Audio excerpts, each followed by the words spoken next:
Hi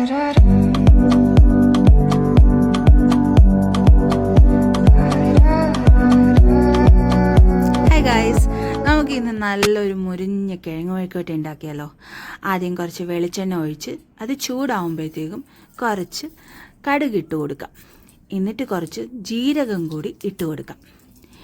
ഈ കടുക് നന്നായിട്ട് പൊട്ടി വരുമ്പോഴത്തേക്കും നമുക്കൊരു മീഡിയം സൈസിൽ ഡൈസ് ചെയ്ത സവാളയും കൂടെ ഇട്ട് കൊടുക്കാം.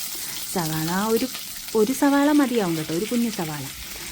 എന്നിട്ട് ഒരു 3 മീഡിയം സൈസ് കിഴങ്ങ് നിങ്ങൾക്ക് ഇഷ്ടമുള്ള രീതിയിൽ കട്ട് ചെയ്തിടുക. ഞാനിവിടെ ചെറിയ ക്യൂബ് സൈസിലാണ് ഇട്ടേക്കുന്നത്. ഇനി ഈ സവാളയും കിഴങ്ങും കൂടി നന്നായിട്ട് ഇളക്കി സ്പ്രെഡ് ചെയ്ത് വെക്കുക. ആവശ്യത്തിന് ഉള്ള ഉപ്പും കൂടെ ഇട്ട് ഇളക്കി കൊടുക്കുക. അത്യാവശ്യം കിഴങ്ങൊന്ന് കുക്കായി വരുമ്പോൾ ഇതിൽ കുറച്ച് മഞ്ഞൾപ്പൊടി, കശ്മീരി മുളക് പൊടി, ജീരകപ്പൊടി ഒക്കെ ഒന്ന് ഇടുക. കശ്മീരി മുളക് പൊടിക്ക് പകരം നിങ്ങൾക്ക് വേണമെങ്കിൽ എരിവുള്ള മുളക് പൊടി ഇടാൻ കേട്ടോ. എന്നിട്ട് ഇത് നന്നായിട്ട് മിക്സ് ചെയ്ത് കൊടുക്കുക.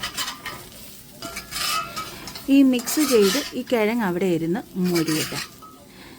കിഴങ്ങ് അത്യാവശ്യം നന്നായിട്ട് മൊരിഞ്ഞു വെന്തെങ്കിൽ നമ്മളുടെ കിഴങ്ങ് മെഴുക്കുവരട്ടി ഇവിടെ റെഡിയാണ്. ഇനി നമുക്കിത് എടുത്ത് ഒരു പാത്രത്തിൽ സെർവ് ചെയ്യാം.